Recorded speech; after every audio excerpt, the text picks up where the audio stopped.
어떤 가난한 집 소년이 있었습니다. 이 가난한 집 소년에서 또 6남매 중에 한 아들이기 때문에 살기 굉장히 시골에서 어려웠습니다. 그럼에도 그 부모가 신앙으로 잘 길러서 신앙생활을 열심히 하고 있는 중에 대전에 어떤 시골 교회를 다닐 때인데 그때가 실업고등학교 농고 2학년 때 주일날 11시 대예배 열 빠짐없이 참석을 했는데 그때 목사님이 이런 설교를 말씀을 전해주셨답니다. 크리스찬은 꿈을 가져야 된다. 이 말씀을 듣고 마음에 도전이 생겼습니다.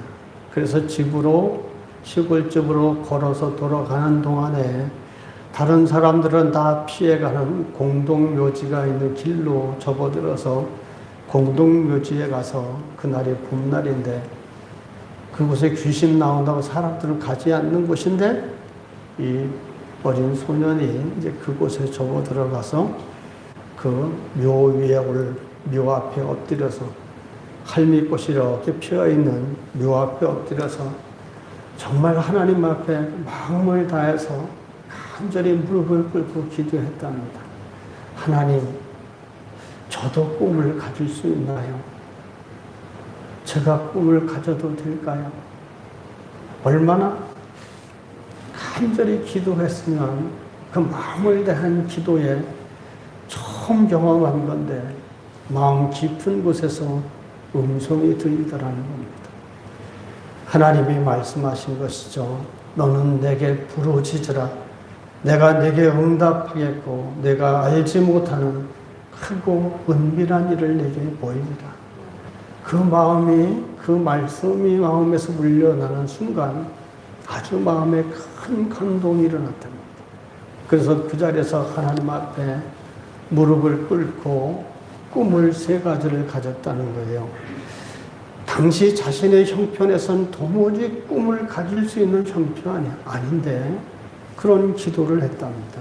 하나님, 첫째는 제가 박사가 되게 해주시고 대학 교수가 되게 해주시고 둘째는 대학로의 큰 기업의 사장이 되게 해주시고 2가지를 하나님이 들어주시면 제가 평생에 하나님 앞에 교회 100개를 세우고 학교를 세우겠습니다. 이런 약속을 했답니다. 제가 이 얘기는 여러분 기억하실지 몰라도 풍성한 교회가 단고동에서 개척했을 때 그때 말씀드린 그분입니다. 그분이 바로 최의숭이라는 분인데 그렇게 하나님께 약속을 하고 기도만 하고 만 것이 아니라 그 뒤로 하나님께서 이 약속을 이루어 주시기 위해서 매일 무엇을 실천했는가 하면 매일 하나님 앞에 기도하기를 쉬지 않았다는 겁니다. 61년이 약속하고 하나님께 이런 꿈을 아뢰고 그 뒤로 61년 동안 쉬지 않고 꿈을 위해서 기도했어요. 그리고 2번째가 예배. 공식적인 예배, 주일 예배나 수요 예배 그거 말고 집에서 공식적인 예배는 빠지지 않았지만 집에서 자기 어머니가 드리는 가정 예배에 매일 밤마다 6남매가 모여서 함께 예배를 드렸답니다. 그 어머니가 초등학교 정도 나와서 성경도 잘 못 읽고 그러던 분이지만 그 어머니의 말씀을 들으면서 매일 그렇게 쉬지 않고 계속 가정 예배를 드렸답니다. 그리고 3번째로 실천한 사항이 뭐냐 하면 예수님, 그 어머니가 이렇게 매일 가정 예배를 드리다 1년에 한 번은 특별한 날은 가족들을 모아놓고 이런 얘기를 꼭 하신답니다. 6남매를 앉혀놓고 하는 말씀이 첫째, 학교 시험 핑계로 교회에 빠지지 말고 반드시 주의를 지키고 예배를 드려라. 2번째, 하나님 다음으로 목사님 말씀에 순종해라. 말씀에 순종하는 것이 정말 중요하다. 세 번째로 우리 가정이 가난하지만 하나님께 11조를 꼭 드려라. 이 어머니가 살아계실 때 이렇게 교훈한 거 그대로 이분은 죽을 때까지 실천하셨답니다. 그러면서 어머니가 마지막으로 유언처럼 강조하시고 늘 강조했던 생활 태도를 뭘 말씀하셨는가 하면 여러분도 잘 들어보세요. 골로새서 3장 23절에 이런 말씀이 있습니다. 무슨 일을 하든지 마음을 다하여 주께 하듯 하고 사람에게 하듯 하지 말라. 무슨 일을 하든지 주께 하듯 하고 마음을 다해서 하되 사람에게 하듯 하지 마라. 즉 눈가림으로 하지 마라. 이거 평생에 너희들의 생활 태도로 삼아라. 이분은 그래서 그런 태도로 평생을 살아왔습니다. 그래가지고 이분이 쓴 책 중에 주께 하듯 하라. 이 책이 베스트셀러가 됐죠. 그리고 주와 함께 이런 책도 있습니다. 이렇게 이분이 하나님께 그 꿈을 가지고 기도하면서 예배하고 또 주의를 거룩히 지키고 어머니가 하신 예배에 빠지지 않고 꼭 어머니 말씀대로 사람에게 하듯 하지 않고 성실하게 이렇게 살아왔는데 그 꿈이 언제 이루어졌느냐. 그렇게 기도한 그 사람, 여러분 농고 다니는 학생이 박사가 되고 대학 교수가 된다는 건 현실적으로 어렵습니다. 그런데 이분이 그런 기도하고 하나님께 그렇게 살아온 뒤로 28년 만에 박사가 되고 건국대 교수 생활을 합니다. 그리고 12개의 회사를 거느린 그룹의 회장이 되게 해 주십니다. 그리고 나이가 75세가 될 때 100개의 교회를 그리고 학교를 세우게 됩니다. 제가 단고등에서 개척할 당시에 교회를 한 60개인가 70개 세웠다라는 얘기를 그때 들었습니다. 그런데 결국 이분이 100개의 교회와 75세가 될 때 학교를 세웠습니다. 꿈이 이렇게 이루어진 거죠. 꿈이 이루어진 이분이 이런 말을 했습니다. 꿈을 이루게 된 것은 다 하나님의 은혜로 됐습니다. 그러면서 그분이 마지막으로 무슨 말을 했느냐.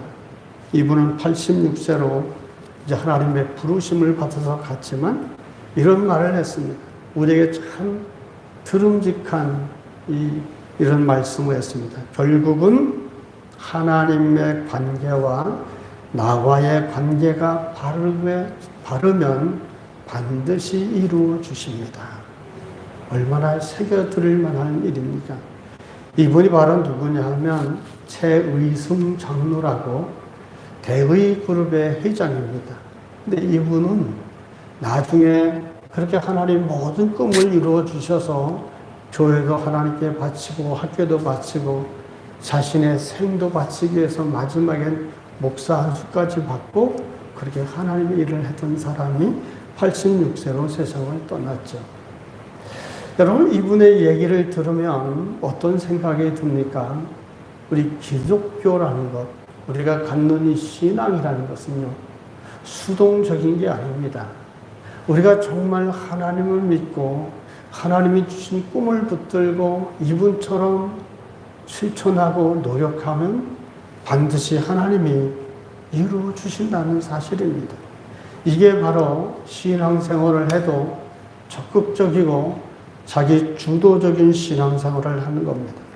남들보다 더 다른 내가 하나님 앞에 신앙생활을 하는 것, 그것이 하나님이 기뻐하시죠. 엘리야도 그런 말씀했죠. 내가 하나님께 옛날 성경에 보면 열심히 특심이 오니 내가 다른 사람들보다 더 특별히 뜨겁게 하나님을 사랑하고 또 뜨겁게 하나님의 일을 했다는 겁니다. 하나님이 이런 사람을 들어 쓰시죠. 하나님에 대하여 보통 사람처럼 겨우 수동적으로 살아가는 게 아니라 적극적으로 열심과 특심을 가지고 하나님을 섬기는 사람들을 통해 하나님이 이런 역사를 하십니다. 오늘 우리가 함께 11장 12절 말씀을 함께 나누었습니다. 오늘 말씀에서 여러분 가장 중요하다라고 여겨지는 단어가 뭘까요? 침노하다. 침노하다. 침노하다라는 말은요, 강한 능력으로 힘차게 뻗어나가다, 그런 의미예요. 그럼 천국은 침노하는 자일 것이다. 천국 가는데 이렇게 열심과 특심 있는 사람만 천국에 간다, 그런 얘기가 아닙니다. 천국이란 가장 좋은 것, 하나님의 은혜고 하나님의 역사가 있고 하나님의 상급이 있는 것입니다. 즉 하나님의 은혜와 하나님의 좋은 것과 하나님의 상급을 받는 사람이 이렇게 침노하는 사람들, 이런 사람들의 것이라는 것이죠. 그러면 이런 말씀을 통해 우리에게 도전 주신 게 뭡니까? 우리가 신앙생활을 할 때 이런 침노하는 그런 신앙, 이런 적극적인 신앙의 자세를 가지라는 겁니다. 그런 침노하는 신앙은 어떤 것이 있을까요?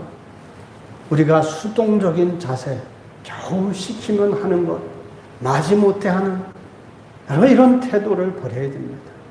이거를 버리고 내가 주도적으로 하나님께 열심을 다해서 주도적으로 하는 신앙을 가져야 됩니다. 적극적인 신앙생활을 하는 거죠. 목사님이 예배에 참석하라고 겨우 얘기 몇 번 해면 인심 쓰듯이 교회 한번 나와주고, 여러분 이런 신앙생활이 바로 수동적인 생활이죠. 그런 신앙에서는 하나님의 은혜를 경험하기가 어렵습니다. 기독교 신앙은요, 본래 진취적이고 도전적이고 능동적입니다. 사람들이 세상에서 상처 입고 좌절하고 실패하면 머리 깎고 절로 들어가죠. 불교는 자기 참선과 수양일 수 있습니다. 그러나 기독교는 그렇지 않습니다. 적극적이고 고난을 당하면 극복해 나가고 믿음으로 이겨나가고 믿음으로 행함이 있고, 이 기독교의 진취적이고 능동적이고 적극적인 게 기독교의 신앙입니다. 그래서 예수님을 정말 잘 믿는 믿음의 사람들은요, 소극적인 생각이나 소극적인 삶의 방식에서 벗어나서 서로 내 손에 아무것도 쥔 것이 없지만 살아계신 하나님을 믿고 주님이 나와 함께하는 한 할 수 있다는 믿음을 가지고 뭔가 성취해 나가고 도전적인 삶을 사는 것, 이게 바로 기독교 신앙을 가진 바른 적극적인 사람들의 모습입니다. 주도적 자세를 가진 사람이 성공한다. 이것을 제가 젊은 시절에 참 좋아했던 책인데요. 스티븐 코비가 쓴 책이 있습니다. 성공한 사람들의 7가지 습관이라는 책이 있습니다. 이게 전 세계에 아주 베스트셀러로 되어 있는데요.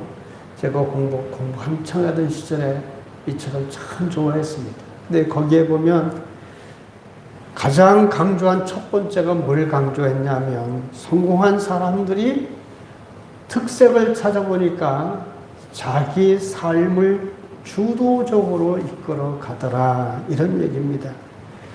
성공한 사람들은 자신들이 잘 할 수 있는 일에 집착하고 하지 못하는 일에 대해선 집착하지 않고 제일 잘할 수 있는 것에 더 특화되고, 그리고 그 결과에 자기가 책임을 진다는 겁니다.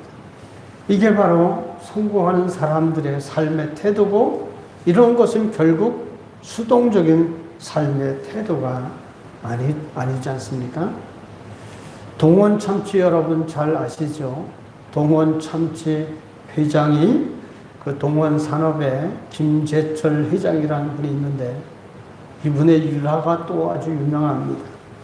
1950년도에 이 특차 전형으로 서울대 농대에 장학생으로 입학할 수 있도록 농고 졸업반이 되어 있던 학생입니다. 이제 농고를 졸업하면 특차로 서울대 농과대학에 들어갈 수 있도록 되어 있는 사람입니다.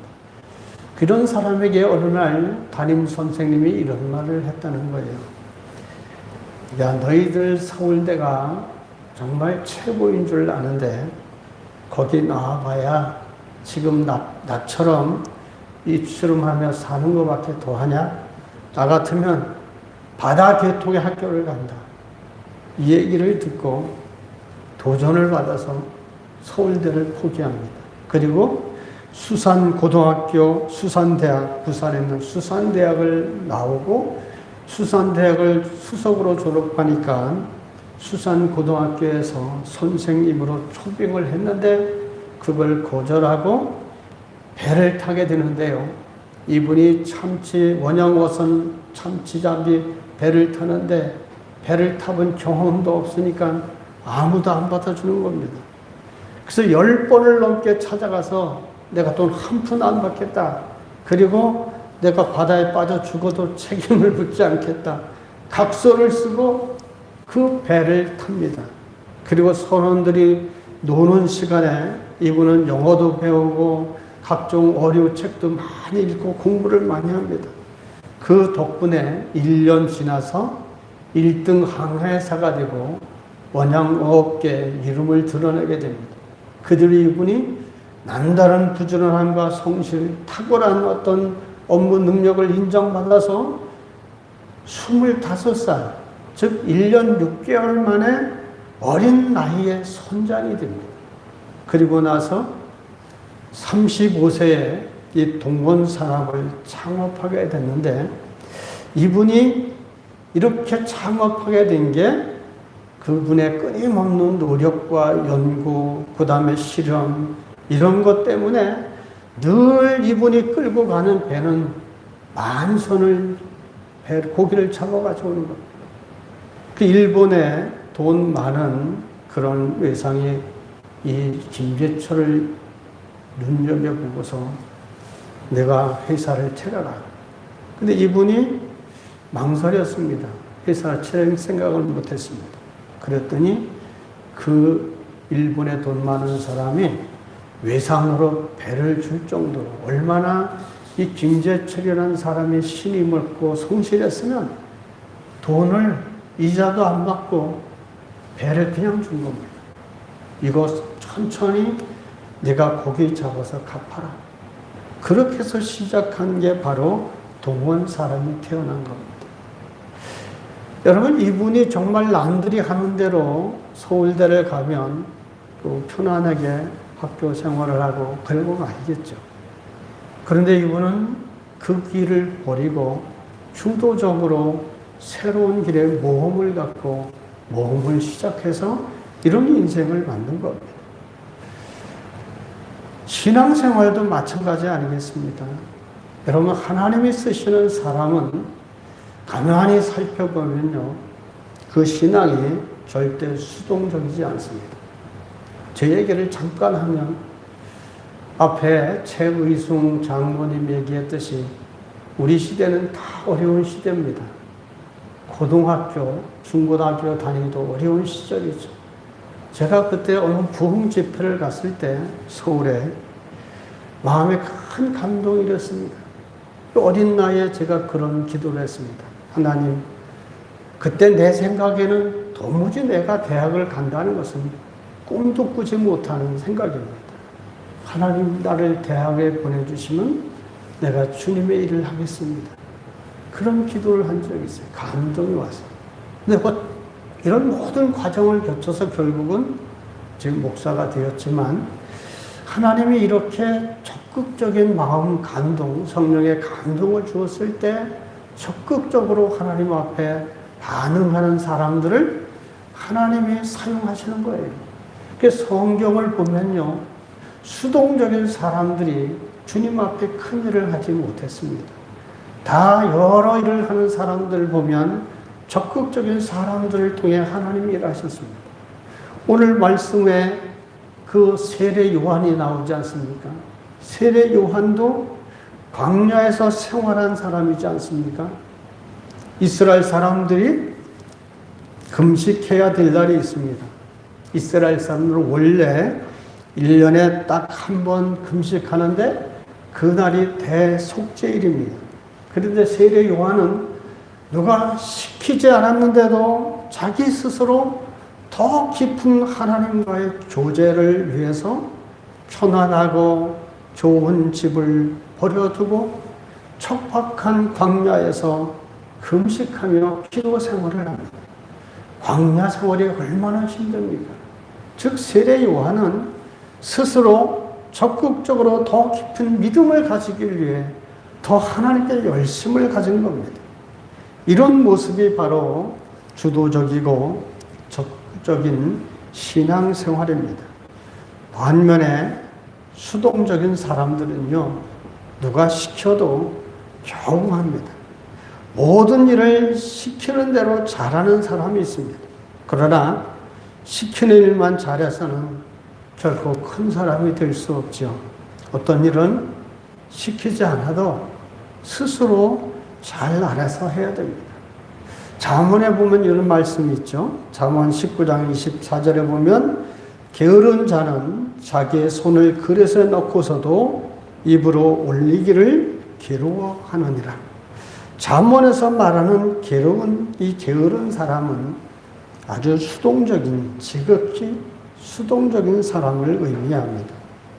그런데 어떤 사람은 하나님이 시키지도 않은 나쁜 짓은 알아서 스스로 잘하면서도 하나님이 시키는 일은 마지못해서 억지로 하는 사람들이 있죠. 그리고 하나님이 하라고 하는 일도 억지로 시키는 일만 겨우 하면서 마치 대단한 공적을 쌓은 것처럼 자랑하는 사람들이 있습니다. 그래서 주일 예배 드리는 것을 공적으로 자랑하고 11조 하는 것을 공적으로 자랑합니다. 이것이 영적인 삶과 육적인 삶이 균형을 이루지 못한 상태입니다. 여러분 생각해 보십시오. 하나님의 백성이 거룩한 주일 지키는 것 당연한 거 아니겠습니까? 하나님의 사람이 예배 드리는 건 너무나 당연하죠. 기도 생활하는 건 너무나 당연합니다. 11조 하는 건 너무나 당연한 일이죠. 그런데 이것은 하나님이 시키신 일이잖아요. 그 시킨 일만 겨우 하고서도 그것을 마치 다 한 것처럼 자랑거리로 삼아서는 안 된다는 겁니다. 시키는 예배만 드리고 시키는 기도만 하고 시키는 헌신만 하는 것은 바로 천국을 침노하는 신앙이 아닙니다. 그래서 필요하면 정말 내가 하나님 앞에 새벽 기도도 하고 시키지 않아도 여러분 전도도 스스로 하고 봉사도 하는 사람이어야 천국을 침노하는 이 복된 복을 받을 만한 인물이 되는 겁니다. 성경에서 이런 사람들이 하나님의 역사를 이룬 사람들이고 이런 사람들을 통해 하나님이 많은 복을 내려주셨습니다. 다윗을 우리가 잘 아시잖아요. 다윗을 보면 어떻게 보면 구약에서 최고의 복을 받은 사람이 다윗이라고 볼 수 있습니다. 그런데 다윗의 신앙의 특징이 있습니다. 다윗은요, 하나님이 시키지 않은 것을 적극적으로 나서서 일하려고 했던 사람이 다윗입니다. 아직 군인도 되지 않은 어린 나이에도 불구하고 도시락 형들에게 나눠주러 전쟁터 갔다가 골리앗하고 싸운 일, 하나님이 시킨 일이 아닙니다. 그럼에도 하나님을 위해서, 열심을 위해서 하나님의 영광, 하나님의 이름이 모독당하는 걸 보고 스스로 목숨을 걸고 싸운 거 아닙니까? 그리고 법궤를 예루살렘에 모셔온 일도 그렇습니다. 70년 동안 누구 하나 하나님의 법궤를 모셔오려고 생각도 안 했습니다. 근데 다윗은 하나님의 법궤를 그것을 하나님이 가져오라고도 하지 않았는데 예루살렘으로 모셔오고 그곳에서 제사를 드리고 싶어 했습니다. 그리고 다윗이 나중에는 무엇까지 하려고 합니까? 하나님의 성전까지 지어드리려고 했습니다. 결국 하나님 허락지 않으시니까 어떻게 합니까? 성전을 자기 손으로 짓지는 못하지만 성전 지을 준비를 자기가 다 해놓겠다고 설계도도 중요한 재료도 돈도 다 준비했습니다. 이게 얼마나 적극적인 신앙입니다. 하나님이 시키지 않았기 때문에 아무런 준비를 하지 않아도 누가 뭐라고 할 사람은 없습니다. 그러면 다윗은 하나님이 시킨 일이 아닐지라도 하나님 나라를 위해서 정말 최선을 다해서 준비했습니다. 그런 주도적인 신앙과 침노하는 신앙에 하나님이 감동하셔서 다윗에게 큰 복을 내려주신 것이죠.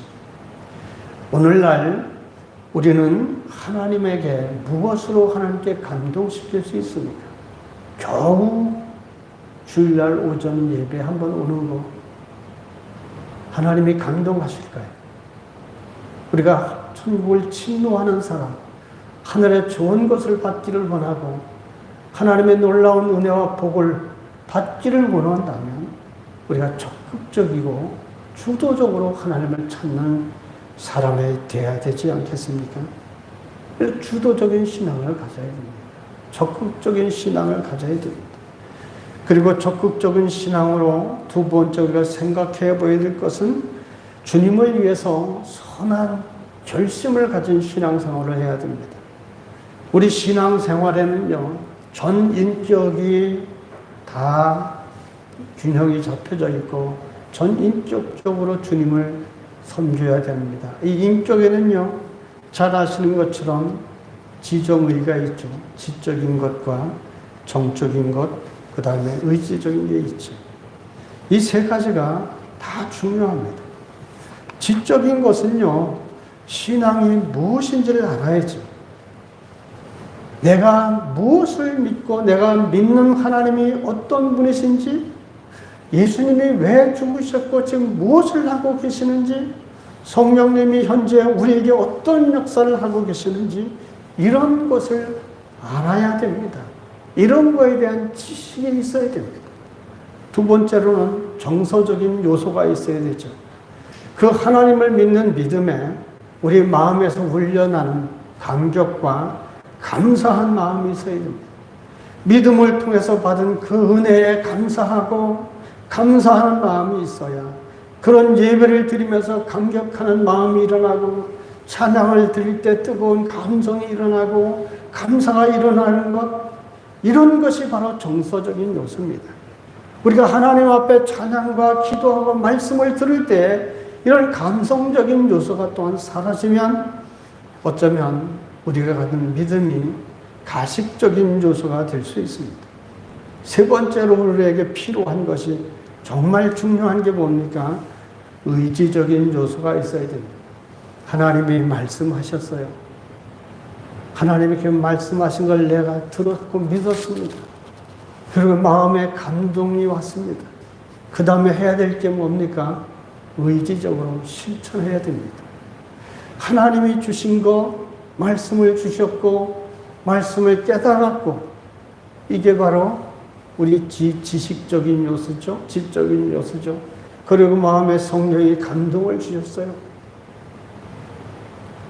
그 다음에는 우리 의지적인 게 작용이 되어야 됩니다. 물론 성령이 임재하시면 우리 의지에 작용하셔서 실천하게 하십니다. 최의승 장로도 마찬가지 아닙니까? 말씀을 들을 때 감동이 오고 그 말씀을 믿게 되고 하나님께 기도했고, 그래서 의지적 실천으로 세 가지를 실천해 오지 않았습니까?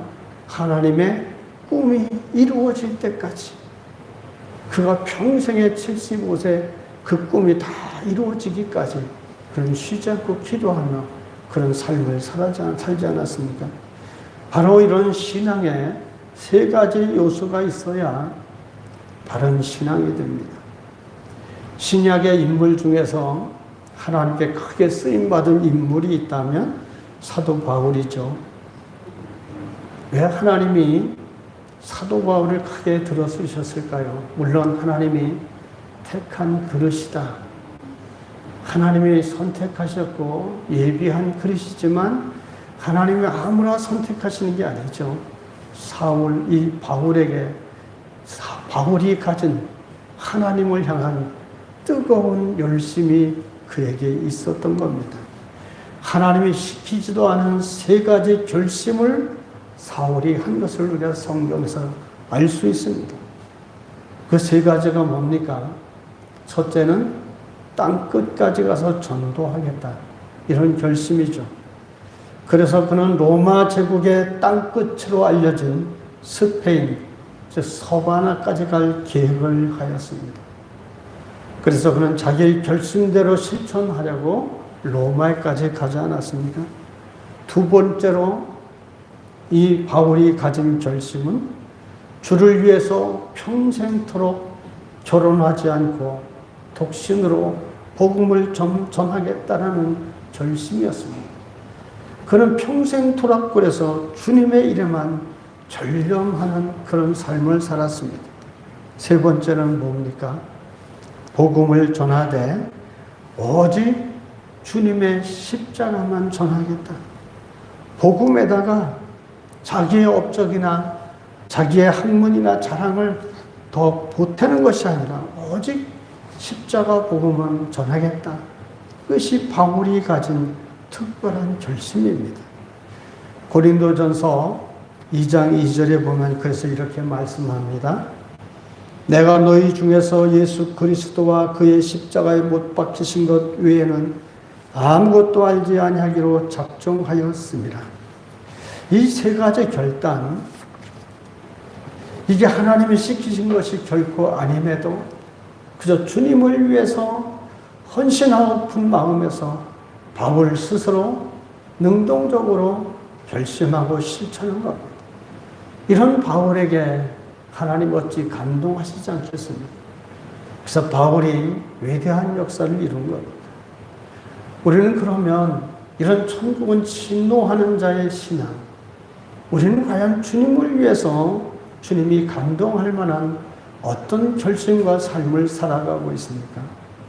우리가 정말 하나님의 은혜를 우리도 받아 누리고 또 하나님의 은혜를 경험하는 사람이 되려면 우리도 하나님에 대한 이런 남들이 갖지 못한 열심과 뜨거움이 있어야 됩니다. 병아리가 요즘에는 부화실에서 태어났지만 옛날에는 병아리를 깔 때 어떻게 까나요? 암탉이 병아리를 품는 게 아니고 알을 품죠. 알을 품고 있으면 이제 때가 되면 누가 알을 깨고 나오나요? 병아리가 안에서 이렇게 자기 둘러싼 알을 깹니다. 쪼아댑니다. 그러면 구멍이 뚫리기 시작하면 누가 도와주나요? 어미닭이 병아리 나오는 자기 병아리가 나오는 그 구멍을 겉에서 도와줍니다. 주도적으로 병아리 알을 깨는 것은 병아리지만 밖에서 도와주는 것, 나올 수 있도록 도와주는 것은 어미가 그렇게 알을 깨줍니다. 즉 안에서 병아리의 노력과 밖에서 어미닭의 도움이 합쳐져서 건강한 병아리가 태어나지 않습니까? 여러분 돌아보면 신앙생활의 원리도 이와 같습니다. 나의 하나님에 대한 열정과 뜨거움, 이 의지적인 갈망이 우리에게 없다면 아무것도 일어나지 않습니다. 하나님을 믿는 믿음 안에서 내가 하나님께 갈망해야 됩니다. 내가 하나님 나도 부끄럽지 않게 살고 싶습니다. 하나님 나도 건강하게 살고 싶습니다. 하나님 나도 하나님의 은혜를 입고 싶습니다. 나도 우리 가정이 이렇게 되기를 소원합니다. 이 열정과 갈망이 우리에게 있어야 됩니다. 이게 바로 병아리가 자기 알을 깨는 노력입니다. 이런 하나님의 향한 두드름이 있을 때 밖에서 그 어미 닭이 알을 깨는 걸 도와주듯이 우리를 도와주시는 하나님의 역사가 있습니다. 여러분 그 일을 누가 하십니까? 바로 성령님이 하시는 거예요. 성령님을 가리켜 보혜사라고 하죠. 보혜사란 돕는 분을 말합니다. 내가 하나님의 은혜 받은 대로 말씀을 받은 대로 부단히 실천하려고 노력할 때 성령님이 이렇게 도와주셔서 결실을 맺게 되는 겁니다. 하나님은요, 가만히 수동적으로 있는 사람, 그런 사람에게, 수동적으로 기다리기만 하는 사람에게 이렇게 성령께서 이끌어 가시는 것이 아닙니다. 적극적으로 하나님께 반응하는 사람들, 그런 사람들을 하나님이 사용하시죠. 여러분, 우리의 삶을 잘 생각해 보십시오. 네, 우리는 노년기에 접어들었습니다. 물론 화려한 시간도 있었겠지만 지금 내 삶이 내리막길을 걷고 있다면 어떻게든지 내 가정과 내 가문을 방향을 돌려야 되지 않겠습니까? 내 의지로 되는 것이 아니라 내가 하나님이 주시는 감동과 감화로 하나님께 열심을 다해 노력할 때 우리의 방향을 바꿔주는 성령의 인도하심을 받을 수가 있습니다. 그러기 위해서 여러분, 정말 이 최의승 장로처럼 하나님 아버지 앞에 무언가 열심히 하십시오. 새벽 기도라도 열심히 나오시고 하루에 몇 번이라도 하나님께 결단하고 기도하시든지 뭔가 하나님 앞에 적극적인 모습을 갖춰야 됩니다. 부지런히 말씀을 붙들고 그리고 약속한 대로 실천하려고 애를 쓰고 이런 적극적인 신앙생활을 해야 여러분 하나님의 은혜를 경험하게 됩니다.